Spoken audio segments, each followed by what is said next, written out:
Shalom Bapak Ibu dan saudara-saudari yang terkasih dalam nama Tuhan Yesus Kristus. Selamat berjumpa kembali dalam channel YouTube ini. Dan selamat memperingati Minggu Palmarum dalam menyambut sengsara Tuhan Yesus Kristus, Juru Selamat kita yang telah menebus kita dari dosa-dosa. Sebelum kita mendengarkan firman Tuhan, marilah kita berdoa sejenak. Bapa dalam kerajaan sorga, terima kasih kami bersyukur kepadamu Tuhan untuk segala penyertaan Tuhan. Pada saat ini kami rindu mendengarkan firman-Mu. Bersabdalah bagi kami, karena hati kami siap untuk mendengarkan. Demi nama Yesus Kristus kami berdoa kepadamu. Amin.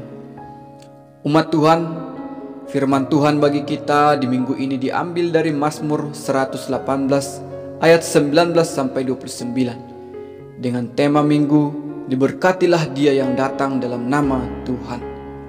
Beginilah firman Tuhan. Mazmur 118 ayat 19 sampai 29. Bukakanlah aku pintu gerbang kebenaran. Aku hendak masuk ke dalamnya, hendak mengucap syukur kepada Tuhan. Inilah pintu gerbang ke Tuhan. Orang-orang benar akan masuk ke dalamnya. Aku bersyukur kepadamu, sebab engkau telah menjawab aku dan telah menjadi keselamatanku. Batu yang dibuang oleh tukang-tukang bangunan telah menjadi batu penjuru. Hal itu terjadi dari pihak Tuhan, suatu perbuatan ajaib di mata kita. Inilah hari yang dijadikan Tuhan.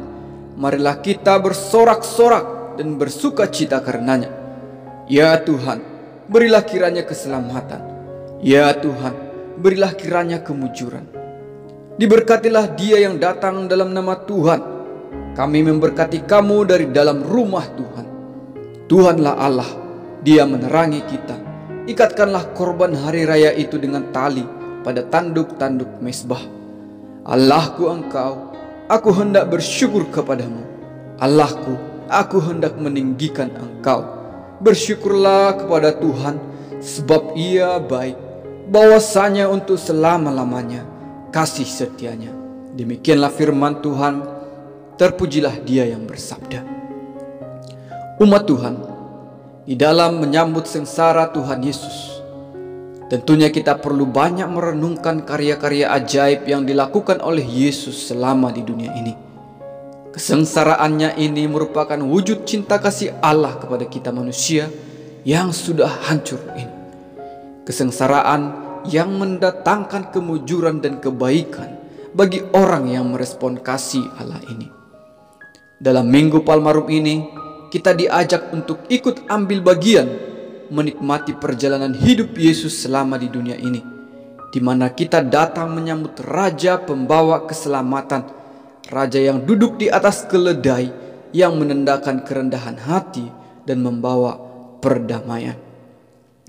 Mazmur 118 ini diawali dan diakhiri dengan kalimat yang sama. Bersyukurlah kepada Tuhan, sebab Ia baik, bahwasanya untuk selama-lamanya kasih setianya. Ini merupakan ungkapan rasa syukur dari pemazmur yang mengenal Tuhan, yang telah memiliki pengalaman rohani bersama dengan Tuhan. Dia telah melihat kasih setia Tuhan sepanjang hidupnya, dan lewat pengalaman hidupnya itulah Tuhan menganugerahkan rahasia-rahasia kebenaran, bahkan rahasia tentang Kristus yang akan datang, pribadi kebenaran itu sendiri. Pada ayat 19 dituliskan, bukakanlah aku pintu gerbang kebenaran. Pintu gerbang biasanya menunjuk kepada pintu gerbang kota yang dikelilingi oleh tembok. Pintu ini menjadi jalan masuk ke dalam kota. Tembok-tembok yang tebal dan tinggi dibuat mengelilingi kota supaya musuh sulit untuk masuk dan meruntuhkan kota itu. Selain gerbang kota, pintu gerbang bisa juga menunjuk pada pintu gerbang Bait Allah, tempat yang kudus. Tempat ini menjadi simbol tempat kudus di mana Allah hadir. Allah hadir di tengah-tengah umatnya.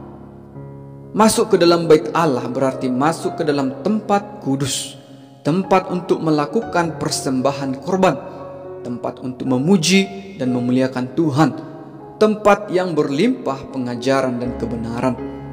Pemazmur mengatakan, bukakanlah pintu gerbang kebenaran. Berarti dia hendak masuk ke dalam kota Allah, yakni Yerusalem, dan tentunya ke dalam bait Allah hendak beribadah. Tempat ini menjadi kegemaran bagi orang-orang yang mencari Tuhan. Namun siapakah yang boleh masuk ke dalamnya? Orang-orang benar. Siapa itu? Siapa mereka? Dalam Mazmur ini dikatakan orang yang telah dijawab doanya oleh Tuhan, yang telah diselamatkan Tuhan. Dia akan masuk ke dalam tempat kebenaran dan mengucap syukur kepada Tuhan. Orang-orang benar hidup dalam persekutuan yang indah dengan Tuhan di bait-Nya. Namun bagaimana mereka menjadi orang-orang benar? Bagaimana mereka memperoleh keselamatan? Sedangkan manusia sudah berdosa dan rusak. Layakkah untuk dipanggil sebagai orang-orang benar? Umumnya memang pada perjanjian lama, orang benar itu ialah orang yang hidup menurut peraturan-peraturan Tuhan, Taurat Tuhan. Namun pada dasarnya, walaupun demikian, tidak mungkin mereka lepas dari dosa. Oleh karena itulah mereka selalu membuat korban penghapus dosa untuk menyucikan mereka kembali dan dibenarkan oleh Allah. Namun mereka akan selalu butuh kasih karunia dari Allah. Pemazmur melanjutkan dalam ayat 22, batu yang dibuang oleh tukang-tukang bangunan telah menjadi batu penjuru. Daud sendiri ketika dalam pemilihannya sebelumnya di hadapan manusia, di hadapan saudara-saudaranya, bahkan awalnya di hadapan Nabi Samuel yang akan mengurapinya menjadi raja, mereka tidak berpikir bahwa Daud yang akan dipilih Tuhan. Nampaknya saudara-saudara Yakub yang perawakannya tinggi dan lebih berkasa, dialah dan merekalah di antara merekalah yang cocok untuk diangkat menjadi raja. Namun Tuhan tidak memandang seperti itu. Tuhan memandang kepada Daud yang masih muda. Cara manusia melihat sering berbeda dengan cara Allah memandang. Sehingga inilah yang digambarkan pemazmur. Batu itu dibuang oleh tukang-tukang bangunan. Mengapa dibuang? Karena disepelekan, tidak dianggap layak, rusak. Tapi di tangan Tuhan, batu itu bisa menjadi batu penjuru yang menjadi pusat dan dasar kokohnya suatu bangunan itu. Tuhan kita ajaib. Apa yang tidak dipandang dunia ini dipandang rendah dan tidak berharga, Tuhan sanggup membuatnya menjadi terhormat. Di tangan Tuhan kita bisa dibuatnya menjadi orang yang berpengaruh dan mengubahkan. Anda bisa saja direndahkan oleh rekan Anda. Bahkan Anda bisa saja berpikir bahwa Anda tidak dapat melakukan apa-apa. Namun perhatikanlah cara Tuhan memilih. Dia memilih bahkan yang dianggap dunia ini tidak ada apa-apanya. Pemazmur melanjutkan di ayat 24 dan 25, permohonan untuk diberikan keselamatan dan kemujuran. Inilah yang sering digambarkan dengan kata Hosana. Pemazmur mengerti bahwa keselamatan itu sumbernya dari Allah. Oleh karena itulah maka dia memohonkan kepada Tuhan dengan kalimat, "Ya Tuhan, berilah kiranya keselamatan. Ya Tuhan, berilah kiranya kemujuran." Keselamatan menjadi poin yang penting dan sering diucapkan oleh mereka, orang-orang Israel. Keselamatan berupa keselamatan dari perjalanan yang jauh. Umumnya orang-orang dari jauh datang ke bait Allah ketika ada hari raya besar. Keselamatan sampai di rumah Tuhan menjadi berkat dan sukacita yang diberikan Tuhan. Keselamatan juga berkaitan dengan ancaman dari musuh, di mana pada masa itu ada bangsa-bangsa dan kerajaan lain yang menjadi musuh dan ancaman. Keamanan pada kota dari ancaman musuh juga merupakan anugerah dari Tuhan. Oleh karena itulah mereka sering menyerukan kata keselamatan atau Hosana. Dalam perjanjian baru, ketika Yesus pada masa-masa akhir pelayanannya, sebelum ia masuk ke Yerusalem dan masuk ke bait suci, dalam perjalanan di Betfage yang terletak di Bukit Zaitun, oleh orang-orang banyak yang berjalan di depan Yesus dan yang mengikuti dari belakangnya. Ayat 26 dan 25 inilah yang mereka sorakkan dan serukan, Hosana bagi anak Daud, diberkatilah dia yang datang dalam nama Tuhan, Hosana di tempat yang maha tinggi. Sorakan itu menyambut Yesus yang mereka harapkan sebagai raja mereka, yang akan membebaskan dan menyelamatkan mereka walaupun masih di dalam pemikiran mereka yang keliru. Jadi apa yang dituliskan oleh sang pemazmur ini adalah menggambarkan tentang Yesus.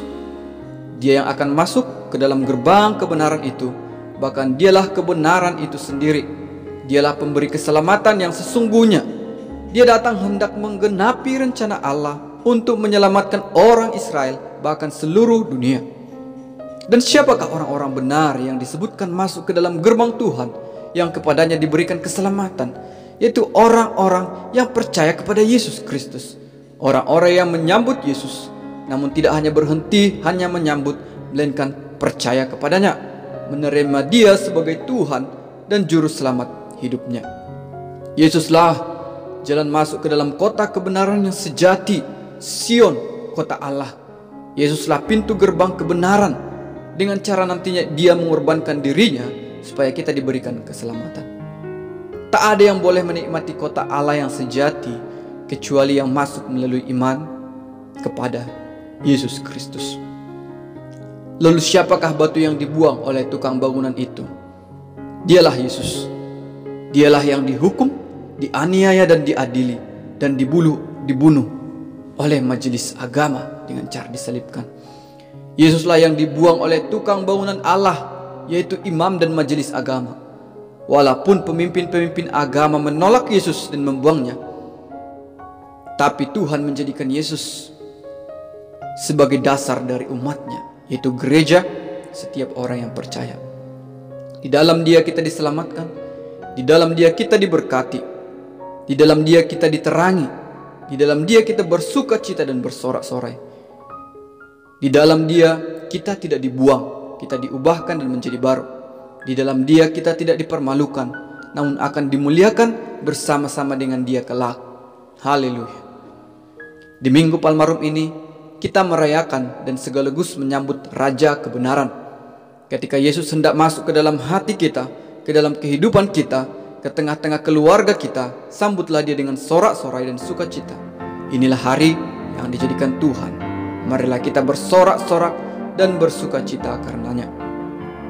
Dan yang terakhir, umat Tuhan, jikalau Tuhan sudah datang menyelamatkan, apa yang harus kita lakukan sebagai orang percaya?